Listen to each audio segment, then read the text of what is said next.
All right, we're starting off with some breaking news, and we want to be very cautious here. There has been an explosion very close to the embassy of Israel here in New Delhi. We don't know the nature of this explosion. Police telling us that the windshields of about 4 or 5 cars that were parked very close to the embassy building have been broken. There is smoke that is seen coming out of the place where this blast happened. A special team of the Delhi police has already rushed to the spot. Preliminary indications are that some kind of improvised explosive device was used for this blast. This blast has happened very close to the Israel embassy. The Israel embassy is at number 3 Aurangzeb Road or number 3 Abdul Kalam Road. This blast happened in the vicinity. It's not in the compound itself of the embassy. We have no other further details of the nature of this blast except that some cars that were parked in the vicinity have been damaged and there is some smoke that is visible in the area right now. Nitisha is joining us with more details. What do we know, Nitisha? So far, we do know that special cell team is on the spot, and the location is on the roadside of the 5 Aurangzeb Road. The Delhi police officials who are on the spot, they have told us that the windshield of 4 to 5 cars that were parked there have been broken and smoke is coming out. The nature of explosion is still not known. The special cell team is working on that. They are also looking at the nearby CCTV cameras. Remember that this area is a highly sensitive area, and also the fact that it is captured with the CCTVs. So the one team is already working on retrieving the CCTV footages. The other team is working on knowing the nature of the explosion that has taken place. All the senior officials, including the special cell team, is on the spot to find out the exact sequence of event, what exactly happened. We do know that, and like you said, this is of course in the high security diplomatic area. Most of the embassies are located around this neighborhood, so clearly the security there would have been high. Parliament is also in session, so nonetheless security would have been high. And we do know that the Israel embassy has seen attacks in the past as well, at least in the outside perimeter, in the outside vicinity of the Israel embassy. There have been attacks in the past as well. So in that sense, this is not a place where you know an attack of this nature or a blast of this nature is not something new. Well, yes, but also keeping in mind that, beating retreat is happening and Delhi is anyway on high alert.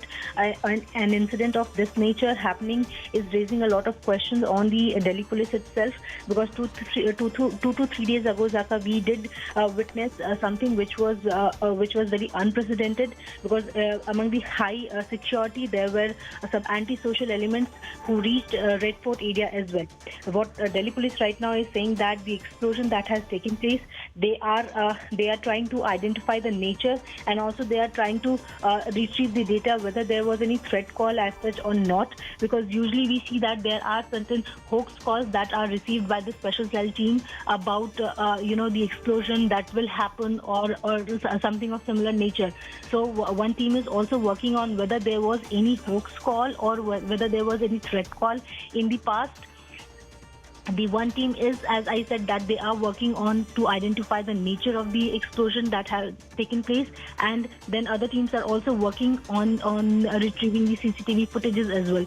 This location is in the New Delhi district, which is throughout the year on high alert because of the important organizations and monuments falling around in this area. Just give me a moment, because we're also getting information from Arunima, who tracks the Home Ministry for us. We now know that this is an IED, an improvised explosive device. This was not in the compound of the Israel embassy itself, but in the vicinity. And Arunima is on the phone line. I believe this, of course, is one of the poshest areas in Delhi, Aurangzeb Road. We have preliminary information that this was at the Jindal House. Is there any confirmation of that, Arunima? Yes, this is what I've picked up, that the blast was actually at Jindal House, which is just a few meters away from the Israel embassy. It's about 50 meters away from the embassy is what we are told.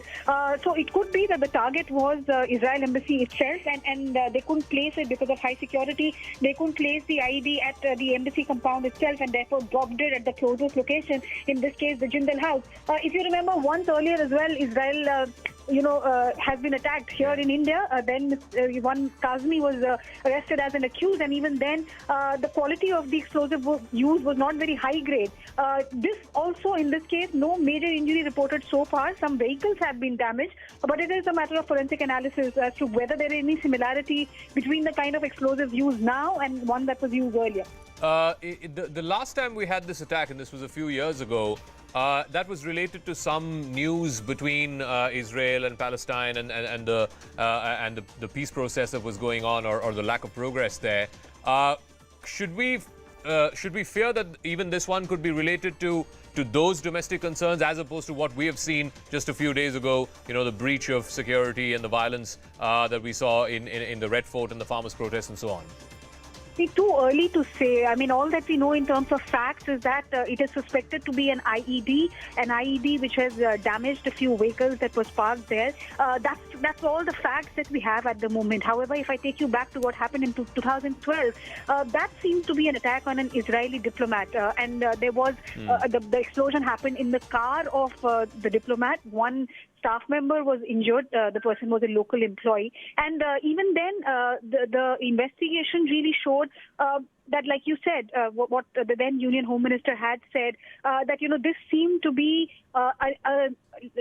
something that was conspired by one Mohammed Ahmed Kazmi, who claimed that he worked for an Iranian news organization. So that was the linkages that was drawn back then. We have very little facts right now to speculate as to why this has happened. Right now, I think we're still waiting for the Delhi Police Special Cell to show some light. Once we know the quality of the explosive used, maybe it'll be easier to really get to the footprint of which organization. And once you know which organization, then perhaps the cause. Why? All right. So we're seeing pictures. This is from the news agency ANI. This is